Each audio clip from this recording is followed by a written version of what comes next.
माणिकराव कोकाटे यांची आमदारकी अद्यापही कशी काय शाबूत आहे हा प्रश्न उपस्थित राहतो। न्यायालयानं माणिकराव कोकाटे यांना अटक करा असे आदेश दिल्याच्या आधी त्यांना 2 वर्षाची शिक्षा सुनावली आहे। 2 वर्षाची शिक्षा झाल्यास आणि 2 पेक्षा अधिक वर्षाची ही शिक्षा झाल्यास या प्रकरणामध्ये तात्काळ आमदारकी जाते। अशाच प्रकारचा निर्णय यापूर्वी महाराष्ट्र विधानमंडळाचे अध्यक्ष सुनील केदार यांच्या महाराष्ट्र विधान सभेचे अध्यक्ष राहुल नार्वेकर यांनी सुनील केदार यांच्याबद्दल घेतलाय, तर लोकसभेतून तशाच पद्धतीचे आदेश हे ओम बिर्लांनी राहुल गांधींबाबत घेतले। पण आजही माणिकराव कोकाटेंच्या आमदारकीला साधा नख लावायचाही प्रयत्न होताना दिसत नाही। त्याची गरज नाही। कोर्टाने शिक्षा सुनावलेली आहे क्रीडा मंत्री कोकाटेंना। सुनील केदारांना न्याय लावला होता, राहुल गांधींना न्याय लावला होता। दुसऱ्या दिवशी त्यांची खासदारकी सुनील केदारची आमदारकी गेली होती। सुनील केदारांना जेलमध्ये टाकलं होतं। कोकाटेंनी एका सदनिका प्रकरणामध्ये फसवणूक केलेली आहे। कोकाटेंना अटक झाली पाहिजे आणि आमदारकी आणि मंत्रिपद गेलं म्हणजे आमदारकी आणि मंत्रिपद या दोन्हीचा राजीनामा इमिजिएट घेतला पाहिजे। Lily Thomas versus union of India 2013 या प्रकरणामध्ये सर्वोच्च न्यायालयाने असा निर्णय दिला होता की आमदार खासदार यांना जी 3 महिन्याची मुभा एखाद्या प्रकरणात 2 वर्षाची शिक्षा झाल्यानंतर क्रिमिनल ऑफेन्समध्ये 3 महिन्याची मुभा त्यांना वरच्या कोर्टात जाण्यासाठी देण्यात आलेली होती। त्यानंतर त्याचा निकाल लागेपर्यंत त्याचं डिस्क्वालिफिकेशन होणार नव्हतं, पण सर्वोच्च न्यायालयाने लिली थॉमस या प्रकरणामध्ये हे कलमच रद्दबातल ठरवलं, नल अँड व्हाईट ठरवलं, अनकॉन्स्टिट्युशनल ठरवलं। त्यामुळे इमिजिएट डिस्क्वालिफिकेशनचा नियम आता लागू आहे। ज्या दिवशी शिक्षा दिली त्याच दिवशी तो ॲटोमॅटिक डिस्क्वालिफाय एखादा सदस्य होणार असं एक RP ॲक्टच्या तरतुदीप्रमाणे प्रायमा फेसी स्पष्ट होतं। कायद्याच्या संदर्भातल्या तरतुदी या राहुल नार्वेकर यांना ठाऊक नाहीत असं म्हणता येणार नाही। ते स्वतः वकील आहेत असं ते किमान सांगतात। दरम्यान पुढची बातमी आहे, माणिकराव कोकाटेंना उशिरानं शहाणपण सुचलंय, कारण त्यांनी त्यांच्या पदाचा म्हणजेच मंत्रिपदाचा राजीनामा अखेरीस मुख्यमंत्री फडणवीस यांच्यापर्यंत पोहोचवला आहे। अजित पवारांच्या मार्फत हा राजीनामा गेला। मंत्र्यांना आपला राजीनामा मुख्यमंत्र्यालाच द्यायचा असतो, हे माणिकराव कोकाटेंना आठवायला काहीसा उशीरच झालेला आहे।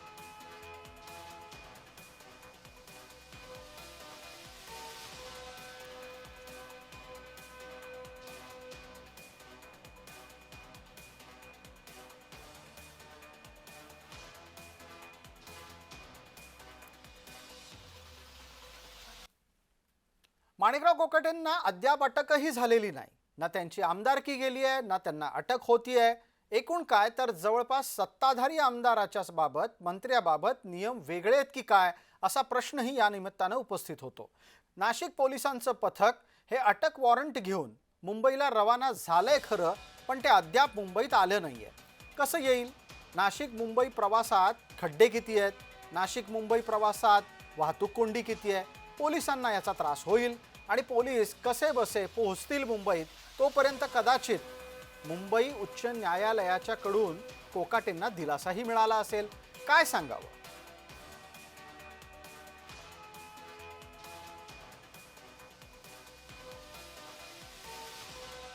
की या संदर्भामध्ये माननीय उच्च न्यायालय जे काही न्यायनिवाडा करेल त्याप्रमाणे पुढे मार्गक्रमण होईल। मला वाटतं की या संदर्भामध्ये माननीय उच्च न्यायालय जे काही न्यायनिवाडा करेल त्याप्रमाणे पुढे मार्गक्रमण होईल। कोकाटे ही हिट विकेट आहे। कोकाटे ही स्वतःच त्यांनी खड्ड्यात उडी मारलेली आहे। जर त्यांची केस आपण पाहिली सदनिका लाटण्याची खोटी कागदपत्र देऊन, ती आताची नाही आहे ना, फक्त योग्य वेळी ती बाहेर आली। ते कसं फडणवीसांमध्ये नक्कीच आहे। दरम्यान सध्या माणिकराव कोकाटे लीलावती रुग्णालयामध्ये उपचार घेत आहेत। न्यायालयानं त्यांना अटक करा असे आदेश दिल्याच्या नंतर अचानक त्यांचा रक्तदाब बिघडला आणि त्यांना रुग्णालयामध्ये दाखल करावं लागलं। सरकारवाडा पोलीस स्टेशनची दृश्य आपल्या समोर आहेत. याच सरकारवाडा पोलीस स्टेशनमधले पोलीस हे कोकाटेंना अटक करण्यासाठी लीलावती रुग्णालयात कधी पोहोचतायत याकडे लोकांचं लक्षही लागलं आहे. दरम्यान एक आणखी महत्त्वाचा यामधला तपशील असा की कोकाटेंनी मुंबई उच्च न्यायालयामध्ये तातडीनं सुनावणीच्यासाठी अर्ज दाखल केला होता. बुधवारी दाखल केलेल्या या अर्जावर अद्याप सुनावणी झालेली नाही आणि ती सुनावणी शुक्रवारी होणं अपेक्षित असताना पोलिसांना मुंबईत पोहोचून त्यांना अटक करायला पुरेसा वेळ आहे. अर्थात पोलीस वेळकाढूपणा करतात की त्यांना अटक होते हे पाहणं लक्षवेधी आहे. दरम्यान विजय वडेट्टीवार यांनी या संपूर्ण प्रकरणावर भूमिका घेतली आहे की कोकाटेंचं वक्तव्य म्हणजे न्यायालयाचा अपमान आहे. कोकाटेंच्या संदर्भात सरकारची भूमिका ही कायद्याला धरून नाही, कायद्या पायदळी तोडवण्याची भूमिका आहे, न्यायालयाचा अवमान करणारी भूमिका आहे, संविधानाला न जुमानणारी भूमिका आहे आणि ही भूमिका म्हणजे न्यायालयापेक्षा सरकार मोठे आहोत, आम्ही कुणालाही जुमानत नाही, मन वाटेल ते आम्ही करू, अशी ती भूमिका आहे.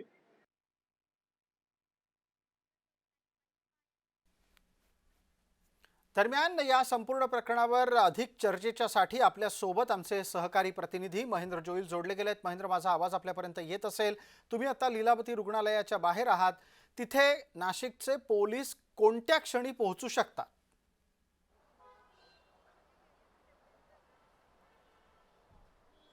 नक्कीच प्रसाद सर, नाशिकचे पोलीस आहेत ते या ठिकाणी 9:30 ते 10 दरम्यान पोहोचतील आणि ते सर्वप्रथम इथले जे स्थानिक पोलीस आहेत त्यांच्याशी संपर्क करतील. तिथून जे पोलिसांचं काही कर्मचारी असेल ते या ठिकाणी येऊन सर्वप्रथम लीलावती हॉस्पिटलमध्ये जे डॉक्टर आहेत जे माणिकराव कोकाटेंवरती उपचार करतायत त्यांची जी आहे ती विचारपूस करतील. माणिकराव कोकाटे जर फिट असतील तर त्यांना तात्काळ अटक होईल अशी जी आहे ती माहिती मिळते. अन्यथा त्यांना इथे जे स्थानिक पोलीस आले आहेत, नाशिकचे पोलीस असतील किंवा इथले स्थानिक पोलीस असतील, त्यांच्यामार्फत काही कर्मचारी आहेत ते पोलीस इथे त्यांच्यावर पाळ ठेवण्यासाठी असणार आहेत, जेणेकरून माणिकराव कोकाटे कुठे जाऊ नये. आणि 9:30 ते 10 दरम्यान या सगळ्या पोलिसांचं पथक या ठिकाणी येईल आणि त्यानंतरच पुढची कारवाई माणिकराव कोकाटेंवर होईल. आहात की 9:30 ते रात्री 10 दरम्यान पोलीस रुग्णालयात पोहोचतील. मग त्यावेळेला स्वाभाविक आहे प्रश्न उपस्थित राहतील की रुग्णालयात असलेल्याला अटक करावी का, रात्री म्हणजे सूर्यास्त झाल्यानंतर अटक करावी का, इत्यादी इत्यादी इत्यादी. करायचं असलं की पोलिसांना कधीही जमतं, करायचं नसलं की 100 कारणं असतात. असो, पुढच्या बातमीकडे आपण वळतोय. माणिकराव कोकाटे या संपूर्ण प्रकरणातले एकमेव आरोपी नाहीत.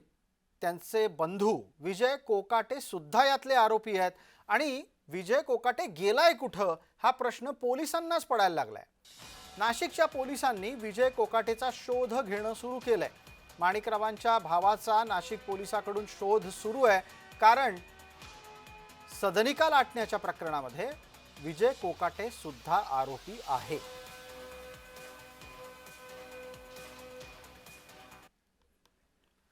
आता इतकं सगळं घडलंय तर कुणीही सामान्य माणूस म्हणेल की राजकारणाचा नुसता चिखल झालाय.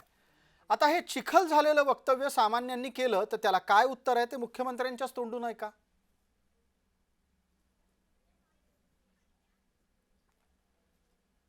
20 तारखेला निवडणुका आहेत, 2 दिवस हातामध्ये आहेत. या 2 दिवसात पुन्हा चिखलफेक होईल याची काही चिंता करू नका.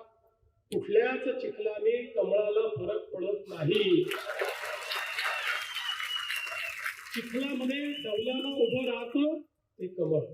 त्याच्यामुळे 20 तारखेला तुम्हाला माझी विनंती आहे, सकाळी मतदानाला जा, कुठे इकडे तिकडे पाहू नका. 76 बंदी कायद्याच्या 10व्या शेड्यूलनुसार घटनेतल्या मिंदेबरोबर गेलेले 40-42 लोक हे अपात्र ठरायलाच पाहिजे.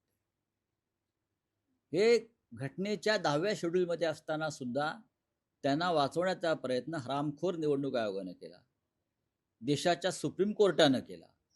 अशा वेळेला कायदा काय करणार? कायदा यांच्या कोठीवर नाचतोय, नाचायला लावतायत आणि हे दौलतजादा करतायत हे सगळे लोक.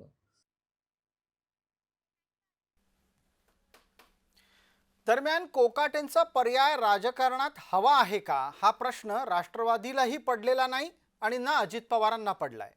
सध्याच्या घडीला मोठ्या प्रमाणामध्ये कोकाटेंच्या पर्यायाची कुठलीही चिंता राष्ट्रवादीला नाहीये, कारण त्यांना त्याच्यापेक्षा जास्त मोठी चिंता आहे ती सध्याच्या निवडणुकांमध्ये निवडून कसं यायचं. आत्ताच्या निवडणुकांच्यासाठी राष्ट्रवादीच्याकडून मोर्चे बांधणी होत असल्यानं राष्ट्रवादी कोकाटेंचा पर्याय शोधण्याच्या ऐवजी निवडणुकांवर जास्त लक्ष देते आणि एकदा स्थानिक निवडणुका संपल्या की मग मंत्रिमंडळामध्ये फेरबदल करून कोकाटेंचा पर्याय येऊ शकतो.